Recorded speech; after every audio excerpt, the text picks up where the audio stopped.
It's the 1st of November. It's the month we've all been waiting for all year long. So now this buck is walking underneath me, and I have my bow in my left hand and the camera on my right. And it was important that I was able to control the camera with one arm too. So my bow is always ready. Just killed a stud in Missouri 2 mornings ago. This is my very next hunt here in southern Iowa, and I couldn't be more blessed to have the luck I've had the last couple days. This is the buck that Drake filmed back in early August. Even if we don't kill these deer, they do have a limited lifespan. Something gets them.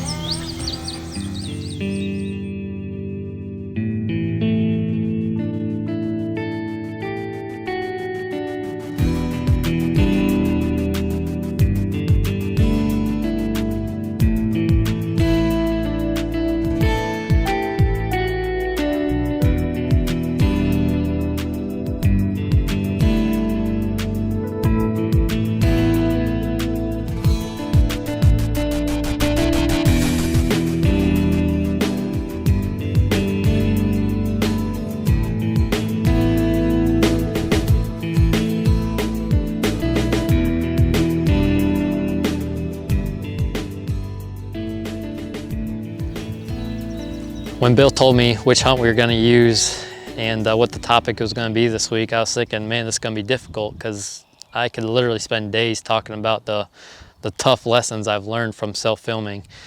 But I'll play this hunt in its entirety, and then I'll come back and talk through some of the things I did on this hunt, and then some of the lessons I learned and applied to different hunts following that. This was a hunt that took place November 1st, 2012. I was just coming off of a great hunt in Missouri, in which I took the oldest deer I've ever killed on October 30th. So going into this very next hunt, November 1st, I did not expect to have back-to-back incredible hunts. Well, it's the 1st of November. It's the month we've all been waiting for all year long.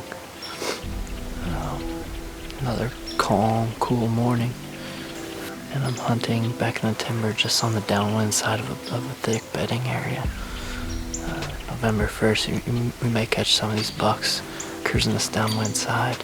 But being so quiet, I'll probably try doing some calling here. See if we can get something headed this way.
I just shot a giant. He's dead. Not even 40 yards away. Walked right underneath me. Oh my God, I'm shaking like crazy. That's 2 bucks and 2 hunts. Well, anyone that's tried self-filming knows it's incredibly difficult, especially if you're trying to do it to any sort of quality level. And I personally still don't think I've pulled off a perfect quality self-filmed hunt. Like, in my opinion, a great self-filmed hunt is one where you can't tell it's self-filmed. And I don't think I've ever done that. This one turned out pretty good in the end, but there are a lot of things I learned and would have done differently.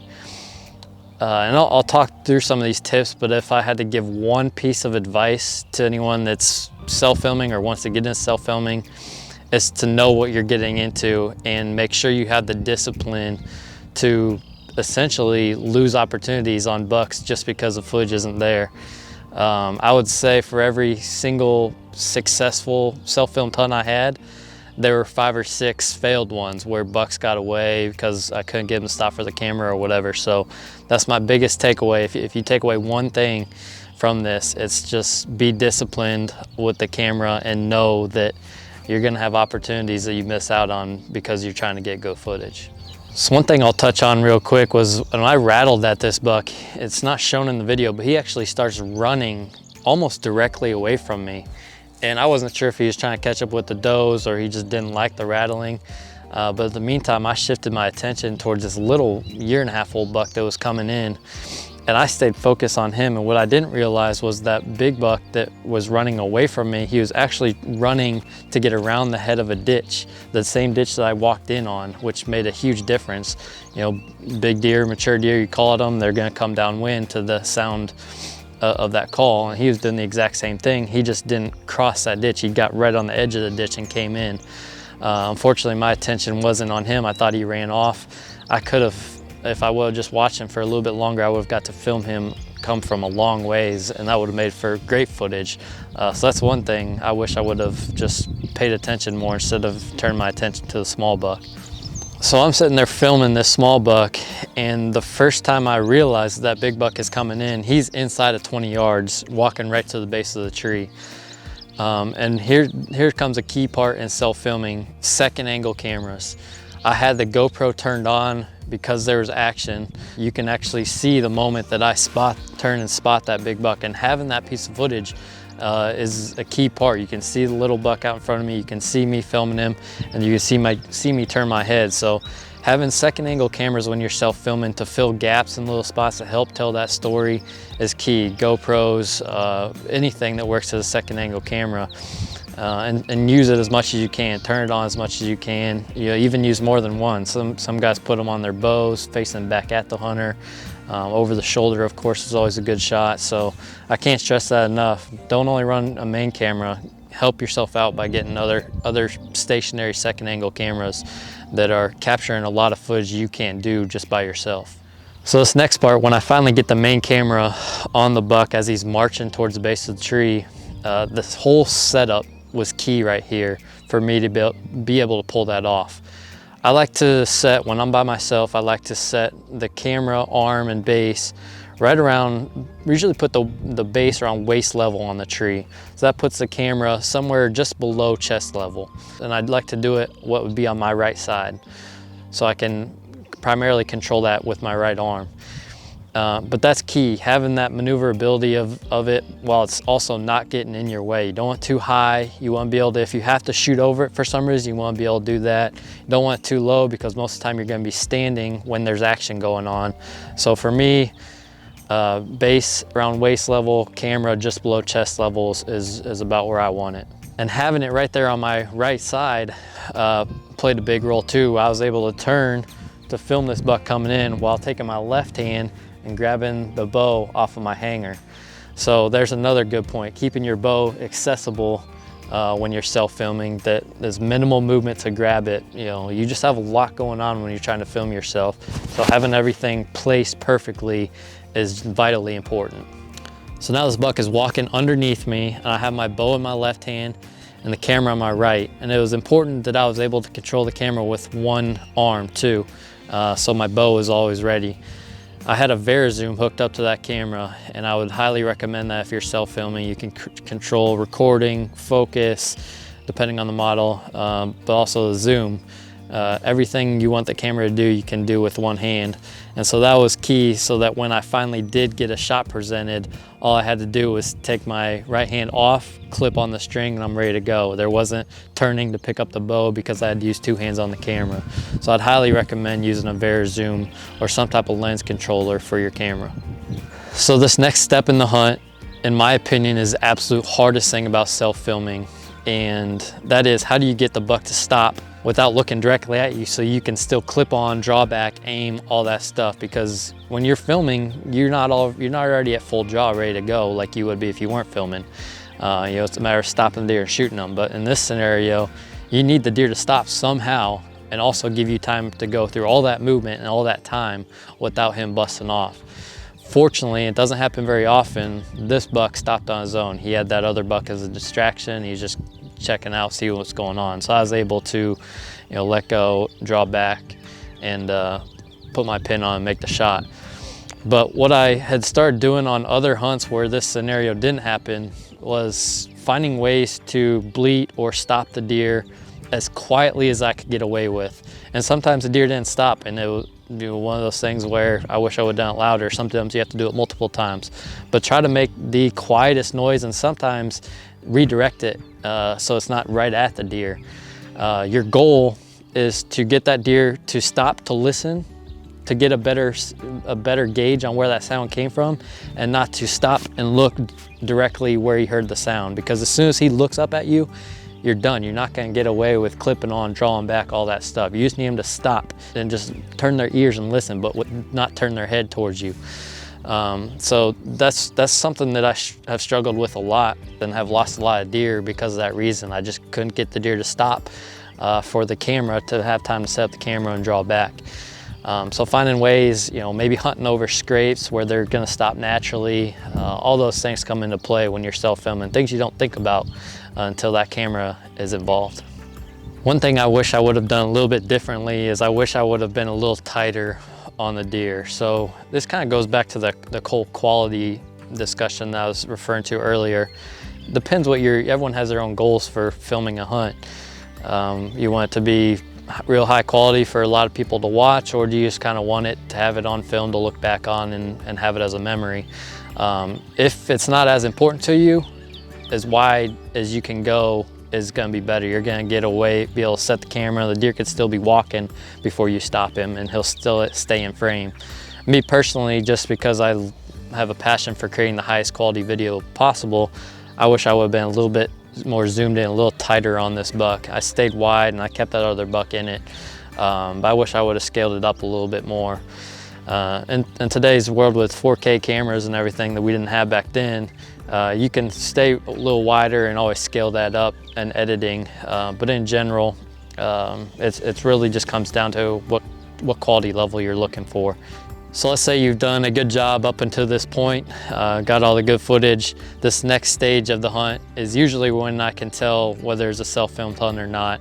And it's usually the hardest, and that's right after the shot, trying to follow the deer and keep the deer in frame. For me, I had everything placed just about perfectly. I had the camera arm and the handle and the Verzoom right where it needed to be. So as soon as that shot went off, I was able to grab it, you know, basically as the arrow had gone through the deer and he hadn't moved yet, I was back on the camera just because it was just such a small movement.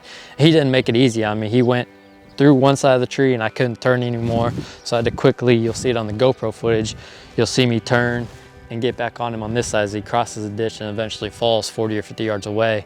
And that brings up the point of that second angle camera can play a big part in filling that gap for you. Just seeing the cameraman react right after the shot, try to get the camera is cool. I like to see that. I can relate to that.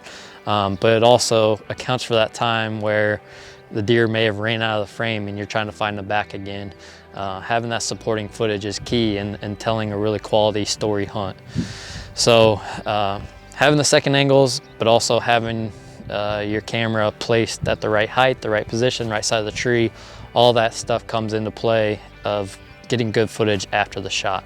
Then right after it's all over, turn the camera back on yourself. Even if you're not big on talking in front of the camera, whatever it may be, turn that camera on yourself and capture that raw emotion, that emotion that cannot be recreated. Because as you go back, you know, 10 years later to watch this hunt, having that post-shot reaction of yourself puts you right back in that feeling, and that's a pretty cool moment to have on film. So make sure you don't wait around too long to try to do some recreate or something. Turn the camera right back on you and just capture that moment. So like I said earlier, I could literally spend days talking about this, and I could get into a lot of specifics, like which cameras are best, which second angle camera to use, which camera arm to use, you know, more specifics on the setup.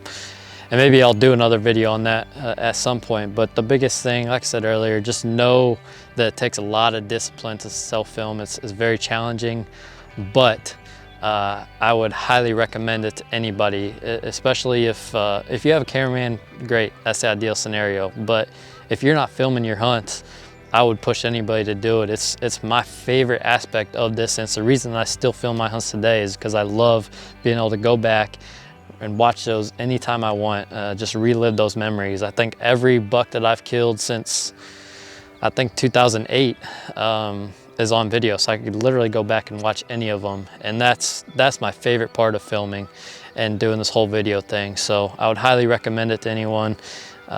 It's challenging, absolutely, but well worth it in my opinion. So if you're not already filming your hunts, maybe this is the year you can get into it. And if you have questions, feel free to reach out. I'd be happy to help.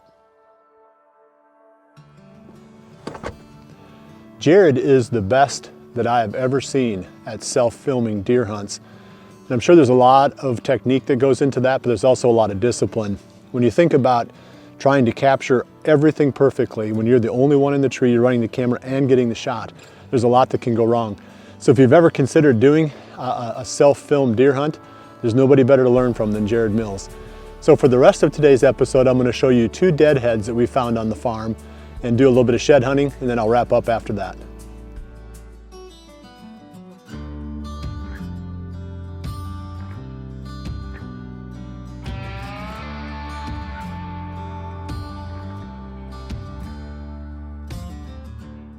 This is the buck that Drake filmed back in early August when he filmed that big 8-pointer that I ended up killing in November. These two were together, and I had photographed this same deer and filmed this same deer on the ridge where Drake filmed him last August, the previous August. So we've got a couple years of history with this buck. I think he was a 3-year-old this year, that's my guess. Had a lot of potential. He had a weird abscess between his back legs. And I wrote a blog about it, and I got some input from a disease specialist that deals with whitetail deer.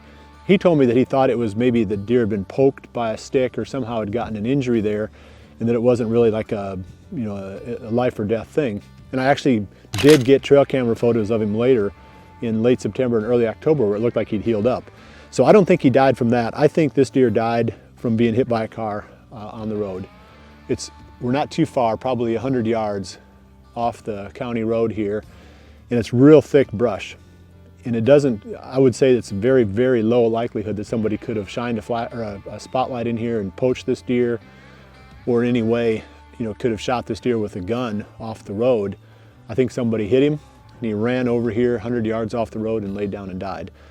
And it just seems so unfortunate that it's these bucks with the genetic potential seem like they're always the ones that die for unknown reasons. But thought it would be interesting just to close the loop on this deer, because I know we had talked about him some with that disease that he had, but again, I don't think the disease killed him. I think he got hit by a car. So now we're going to go drive to a different part of the farm, do a little bit of walking and look for some antlers, but on the other end of that antler hunt, I'm going to show you another deadhead.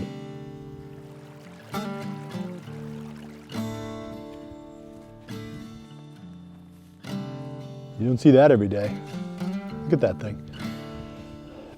Big, massive stickers. I don't know if he got injured there when he was in velvet. It's got potential to be a really good deer if this wasn't messed up out there.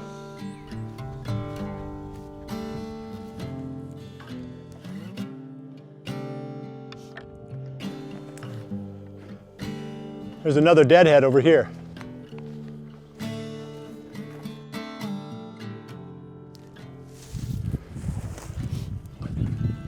This one's been here for more than a year, so he wouldn't have been on his feet during the last deer season.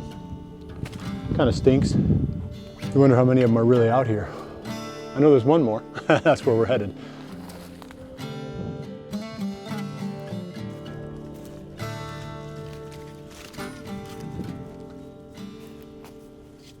We're back to this spot where I had the sorghum on the farm last year, and anybody that's been following along, I got a lot of questions about how that did. We'll take a quick look out in here, and I'll show you what's left of it, if anything.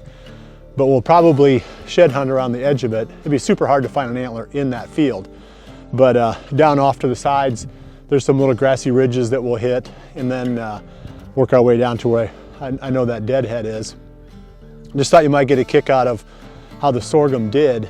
You know, it didn't get touched up until about maybe the very end of November. Then the deer started working it. It didn't take very long before they ate every bit of it. So it served its purpose, and I'm going to definitely plant some more sorghum in the future. I can see the buck from here. I didn't actually find him the first time. Some guys were out here walking the farm looking for antlers, and they found it and told me about it. So this is the first I've seen it. And I'm wondering from their pictures if it's that buck that we were calling Scarface. We'll get closer and take a look.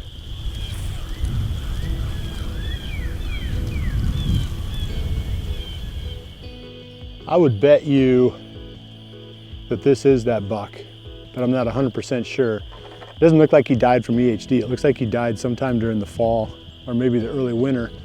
But these little curled brow tines should give him away. It might not be that deer. This might just be some generic nice looking 10-pointer. But when I get back to the office, I'll pull up the trail cam pictures and see if those curly brow tines give him away. Either way, it's disappointing to find another one dead. You know, we talk about it quite often on the show, but even if we don't kill these deer, they do have a limited lifespan. Something gets them, whether it's a car or a disease, or they fight and kill each other. This deer might have been killed by another buck. That happens quite a bit on this farm. But this is the one we came to see. Pretty much